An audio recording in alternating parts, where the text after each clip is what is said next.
बिस्मिल्लाहिर्रहमानिर्रहीम, अस्सलाम वालेकुम। मैं गौहर भट्ट सियासत के प्लेटफॉर्म से आपकी खिदमत में हाजिर हूँ।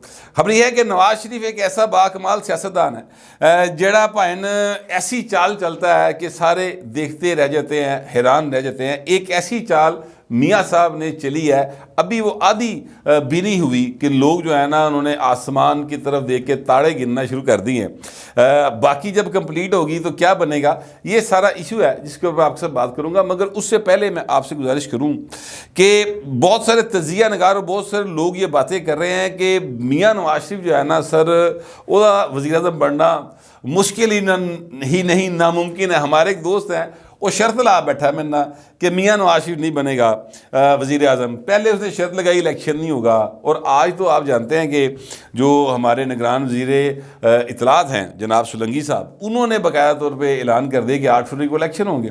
पहले भी ज़ाहिर है जब अदालत इस गल आ गई, पर लोग जो है ना शक करने बाज नहीं आते। क्या किया जाए लोगों की आदत ये है कि वो जनाब हर बात में से ना कोई विचों गल कढ़ देते, विचली गल कढ़ देते। विचली केड़ी गल भाई, 8 फरवरी को इलेक्शन हो रहा है, आप वोट कास्ट करें, दैट्स इट। तैयारी करो, जिन मर्जी वोट पाओ, लेकिन इलेक्शन हो रहा है। ये मैं हाक सर जिस वक्त कोई नहीं कह रहा था, मैं तब भी कह रहा था कि इलेक्शन होगा और इलेक्शन हो रहा है। मैं आज भी ये कह रहा हूँ, आज तो सोलंकी साहब ने भी कह दिया, तो यकीन रखें कि इलेक्शन हो रहा है। हाँ, ये बात ज़रूर है कि कुछ लोग इलेक्शन डिले कराने की कोशिशें कर रहे हैं, इसमें कोई दूसरी राय नहीं है। अब इस हवाले से मेरे पास जो इन्फॉर्मेशन है वो मैं आपसे शेयर करता हूँ, मगर मैं उससे पहले आपसे गुजारिश करूँ कि जो लोग कहते थे ना कि मियाँ नवाज शरीफ दा की है यार, कुछ भी नहीं, महंगाई है, बड़े बुरे हालात ने, लोग वोट ही नहीं पाने। मैं हैरान होता हूँ उन लोगों के ऊपर जो खुद को पॉलिटिकल वर्कर कहते हैं, और जब ये वो बात करते हैं तो मुझे हासा आता है, या जो पॉलिटिकल तजिया नगार बनते हैं और फिर ये बात कहते हैं, मुझे हासा आता है। मैं आपको अब आज ही के दिन की एक ऐसी अपनी बात के हक में दलील देने लगा हूँ, जब मैं कहता था कि मियाँ जो आएगा लग पता जाएगा, तो कि आप ये जो सारे तजिया नगार या बाकी जो लोग आपसे बात करें उनको ये बात ज़रूर बताएं, सर उस दुकान के ऊपर कोई नहीं जाता जहाँ पे सौदा कोई काबिल ख़रीद ना हो। ठीक है, यानी आप सोने की दुकान पर तभी जाएंगे जब आपको सोने की ज़रूरत होगी। आप दूध दही की दुकान की तरफ तब जाएंगे जब आपको दूध दही की ज़रूरत होगी। आप जो है वो गोटे किनारे की दुकान पर तहाँ जाओगे जो तुम गोटा किनारी चीज़ होएगा। ठीक है, लेकिन सोने की दुकान पर जो लोग जाते हैं वो आम आदमी तो नहीं जाता ना, मतलब मेरे नाल दा मातड़ आदमी उसका की काम है सोने वाले पासे जान का, वो तो भाई दूरों दूरों वेख के जरा ना साइड ऑफ साइड हो जाए, उसका तो कोई काम नहीं, वहाँ पर वो भी जाएगा जो उसका ख़रीदार होगा। अब ये जो इलेक्शन लड़ने वाले लोग होते हैं ना सर, ये बड़े समझदार लोग होते हैं।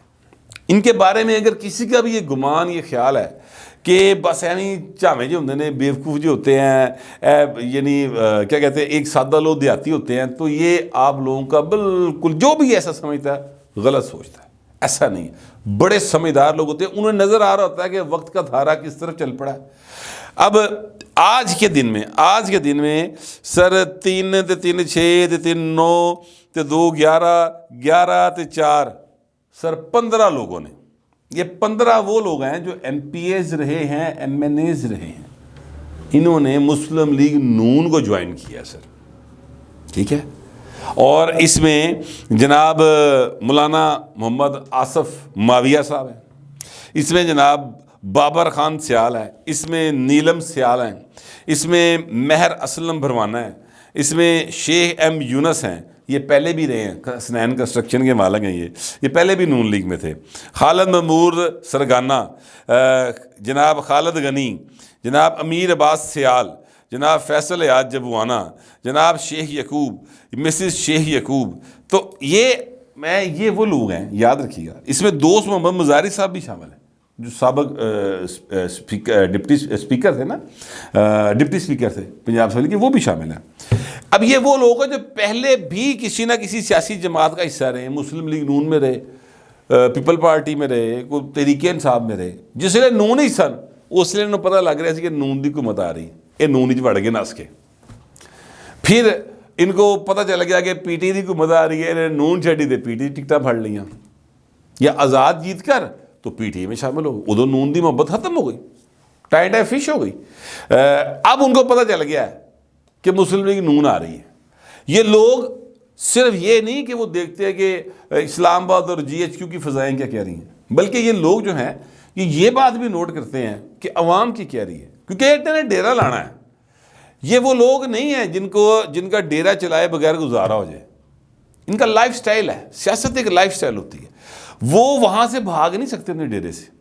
तो लिहाजा इनके पास जब लोग आते हैं तो इनको पता चल रहा होता है कि लोगों का ध्यान किहड़े पासे है, ये किस तरफ के हिसाब से सोच रहे हैं। ये बड़े चलाक लोग होते हैं। ये सारे के सारे नून लीग को ज्वाइन कर रहे हैं सर। पीटीआई की तरफ कोई नहीं जा रहा। पीटीआई की इन्नी वाह होवे आवाम दे विच, ठीक है, तो ये अपने हल्के में खड़े हों। अगर ये आज़ाद लड़ लांगे, बाद जो पीटीआई ज्वाइन कर लेंगे, नहीं जावांगे जनाब किसी और जमात में। लेकिन ये आ गए हैं। आप यकीन करें, मैं ज़ाती तौर पर जानता हूँ कि मुस्लिम लीग नून के पास ढेर लगे पे ने लोगों के कि सानू लवो, पीटीआई के भी दूसरे भी, पर उन्होंने प्रॉब्लम है वे कि वो एक टिकट ही देनी ना, मसला N 110 से एको टिकट देनी है ना, तो क्या करें वो। लिहाजा जो है ना रश बहुत वध गया, भाएं खिड़की तोड़ हफ्ता चल रहा है मियाँ नवाज शरीफ की फिल्म है। और ये फिल्म जी है ये प्रॉपर तरीके से रिलीज़ भी नहीं जी हुई। इस फिल्म के बहुत सिर्फ ट्रेलर आए हैं अभी मार्केट में, अभी तो फिल्म शुरू होनी है। जिस वक्त मियाँ नवाज शरीफ ने जलसे करने के लिए निकलना है, दौरे करने हैं सर, उस वक्त देखिएगा कि चीज़ें कितनी ज़्यादा हाइप में जाती हैं। अभी तो पार्टी शुरू भी नहीं हुई है तो यह हाल है। तो जेड़ा है ना इमरान खान की बड़ी वाह भाई सर, इमरान खान की कोई वाह नहीं, याद रखिएगा। हाँ, ये नफ़रत ज़रूर है, महंगाई की नफ़रत है, इमरान खान की फेवर नहीं है। क्योंकि इमरान खान ने अपने दौर में कौन सी महंगाई घट की थी भाई, मुझे बताएं। इमरान खान ने अपने दौर लोगों को फाके मारता फड़ के, गरीबों के झोंपड़े गिरा दिए और अपना महल 300 कनाल का बनी गला जो अब इस वक्त 30 अरब रुपये की मालियत का एक महल है, उसको जनाब उन्हें बचा लिया, उसको रेगुलराइज करा लिया। लोगों को सिलाई मशीनें जो हैं उन्होंने कर्जे लेते, सिलाई मशीनें लैंड ली नहीं दे सके, उनको गिरफ्तारियां कर ली, ठीक है। बैंकों ने अपनी भैन दी सिलाई मशीनें जनाब रेगुलराइज करा लियां। तो लिहाजा लोग जो है ना पब्लिक एट लार्ज वो बेवकूफ़ नहीं होती। ये जो पब्लिक है ये सब जानती है, तो उनको बेवकूफ़ बनाने की कोशिश ना की जाए। मैं अब आपको वो बात बता लगा हूँ कि जो मैंने आपसे शुरू में की कि मियाँ नवाज शरीफ साहब जो है ना वो बाकमाल शख्सियत है, सियासतदान है, ज़ाहिर है समझदार आदमी है। वो 3 बार वज़ीर-ए-आज़म रहे हैं, 2 बार वज़ीर रहे हैं, 1 बार वज़ीर ख़ज़ाना रहे हैं। तो वो एनी तो नहीं रहे ना, उनके नाम के ऊपर लोग वोट देते हैं, उनके नाम के ऊपर लोग हज़ारों सैकड़ों मील का सफ़र तय करके आते हैं उनके जलसा देखने के लिए। हालांकि मियाँ नवाज शरीफ ने उन्होंने कोई शरबत का गिलास नहीं पियाना। मैं सच्ची बात बता रहा हूँ, मियाँ नवाज शरीफ के घर भी चले जाओ थानू को पानी नहीं पूछता। ये 180 कई बारी जाके वेख्या, मैं तो सारी ज़िंदगी ज़ाहिर है पॉलिटिकल रिपोर्टिंग की है, मुझे पता है इस बात का। ये खासा जो है ना ये सिर्फ आपको आसिफ ज़रदारी और ये जो चौधरी बरादरान है इनकी तरफ ही मिलता है कि आए गए इन्हू पुछते हैं कि बैठ यार चाह पीनी रोटी खानी की, मतलब को थोड़ा होता है ना मेहमानदारी का सलूक वो कर दे। शरीफ बरादरान के घर जाओ ना पाए ना, उत्थे तुहानू कोई नहीं पूछता कि तुम आए हो कि नहीं आए, अब बैठो स्वीट लब्भी कि नहीं लब्भी। अगर कोई आपको पूछ ले तो उसकी बड़ी मेहरबानी है। ये आजकल वैसे थोड़ा सा पुछैया हैगा, वो सिर्फ साफ़ियों के लिए है। और वो उज़मा बुखारी साहबा जो हैं उनको उनकी मेहरबानी है कि वो आए गए नज़र आप पूछ लेंदी हैं। और वैसे उन्हें भी जो बिस्किट ना वो रखे होंगे वो लॉक ही चला के बाहर, फिर भी उसकी मेहरबानी कि आए गए चाह पानी पूछ लेंदी। तो मैं एक्चुअली ये कहना चाह रहा था कि मियाँ नवाज शरीफ साहब जो है ना उन्होंने अब मौलाना फजल रहमान के साथ जो उनकी मुलाकात हुई है, उस मुलाकात में कोई अच्छी बातें नहीं हुई। मौलाना फजल रहमान की होप्स जो है ना वो ज़रूरत से ज़्यादा हाई हैं और उसको वो पूरा नहीं कर सकते। 2 चीज़ें डिस्कस हुई। एक चीज़ शायद आप लोगों के जहन नॉलेज में आ गई होगी, लेकिन फिर भी चले मैं बता देता हूँ। वो ये है कि मौलाना साहब ने कहा कि जनाब इलेक्शन डिले करवाना है क्योंकि हम इलेक्शन नहीं लड़ सकते। KPK में और बलूचिस्तान के अंदर दहशत गर्दी के हालात हैं और साढ़े बड़े भैड़े हाल ने, असी तो किसी सूरत रात के टाइम बाहर भी नहीं निकल सकते, ठीक है। लिहाजा ये जो है ना मामला, इसको आप ज़रा मियाँ साहब इलेक्शन डिले करा लें। अब मियाँ नवाज शरीफ जो है वो कच्ची गोलियाँ तो नहीं खेले हुए, और मियाँ साहब को पता है इस बात का कि इससे बेहतर मौका तो मियाँ नवाज शरीफ को कभी मिलना ही नहीं।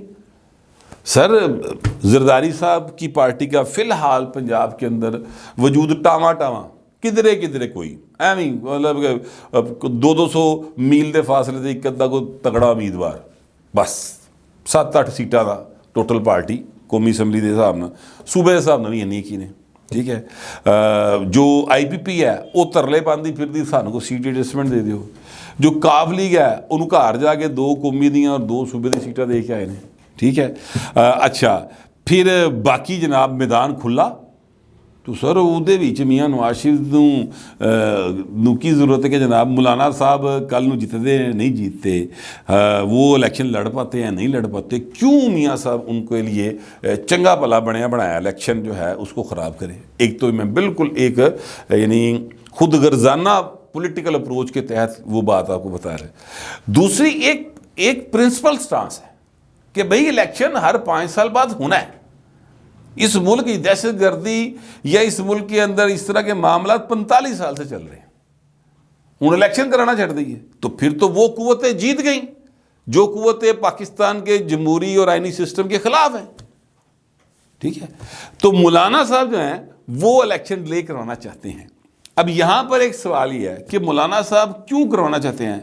कोई वड्डे घर चो इन्होंने मतलब कह रहे हैं कि डिले कराओ, ये तासुर लोग देने की कोशिश कर रहे हैं कि मौलाना साहब का वड्डे घर तुम पता कि तला हवा ही तो गल नहीं ना कर रहे। मैं आपको क्लियर कर दूँ ये बात, मौलाना साहब ये सिर्फ और सिर्फ अपनी पॉलिटिकल और जो ज़ाती नोयत के मामला था ना उसकी वजह से इलेक्शन डिले करवाना चाहते हैं।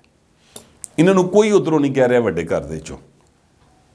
अगर वड्डा घर इलेक्शन डिले करवाने की बात कर रहा होता तो सर जो वज़ीर इत्तलात है ना वो आज ये ऐलान ना करते कि 8 फरवरी को इलेक्शन होंगे। तो इस बात पर रेस्ट अश्योर कि इलेक्शन होगा और वो इलेक्शन डिले नहीं करवाना चाहते। ठीक हो गया। मौलाना साहब जो हैं वो इलेक्शन डिले करवाना चाहते हैं। पॉलिटिकल वजूहात ये हैं कि मौलाना साहब को इस बात की समझ है कि जो वहाँ के अन्नी पाई है 2 सूबों में इसको मौलाना साहब की हुकूमत है एक किस्म की, आप समझ लें बलूचिस्तान और KPK में, तो उस तो बाद लोगों के अंदर एक रिएक्शन है।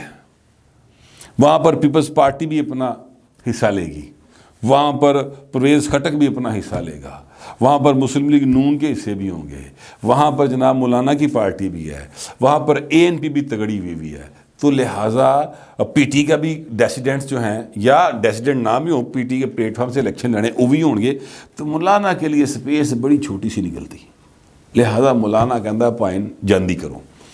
अच्छा फ़र्ज़ करते हैं कि अगर जांदी नहीं कर पा रहे तो मौलाना साहब की डिमांड क्या है कि जी मैंने सदर पाकिस्तान बना दो। आप याद करें वो एक वो लीक्स आई थी विकीलीक्स शायद थी, विकीलीक्स के अंदर भी जो चीज़ मार्केट हुई थी मौलाना के हवाले से, जो एक ऑडियो या ईमेल आई थी वो ये थी कि मौलाना साहब डिमांड कर रहे थे मैंने सदर पाकिस्तान बना दो।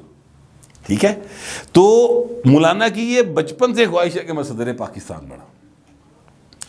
अब मियाँ नवाज शरीफ का चक्कर क्या है, मियाँ नवाज शरीफ हो या आसिफ जरदारी हो, कोई एक ऐसी पॉलिटिकल पार्टी जिसने इंटरनेशनल सतह के ऊपर चीज़ों को चलाना है, इवन पाकिस्तान की आर्मी भी यार यहाँ पे मार्शल लॉ लगाओ, फ़र्ज़ करते हैं अल्लाह ना करे कभी वो वक्त आए, लेकिन मार्शल लॉ भी लगा हुआ है सर, वो डमी के तौर पे भी मौलाना साहब जैसी शख्सियत या मौलाना साहब से रल्दी मिलती कोई मौलाना शख्सियत जो है उसको सदर पाकिस्तान नहीं बनाएंगे।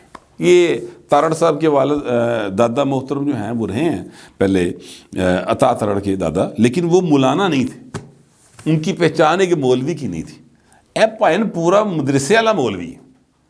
लिहाजा पाकिस्तान को आज की दुनिया में सर्वाइव करने के लिए रियासत के अंदर रियासत के इस सतह के ऊपर सर कोई पार्टी ये जो है ना बर्दाश्त नहीं कर सकती, ये पार चुक ही नहीं सकती।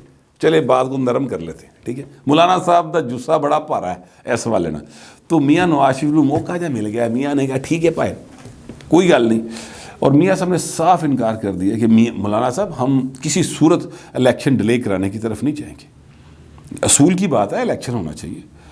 मौलाना कहा फिर PDM का इजलास बुला लेते हैं, उसमें फैसला कर लेंगे। बिल्कुल PDM का इजलास बुला लें, वो PDM का इजलास बुलाया जाएगा, मौलाना साहब ने ज़ाहिर सरबराह हैं, वो बुलाएंगे। तो उस इजलास के अंदर भी मुस्लिम लीग नून जो है ना उन्हें क्लीयर कट गल करती है अपने संगी साथियों कि भाजी इलैक्शन डरे वाले पासे नहीं जे जाना।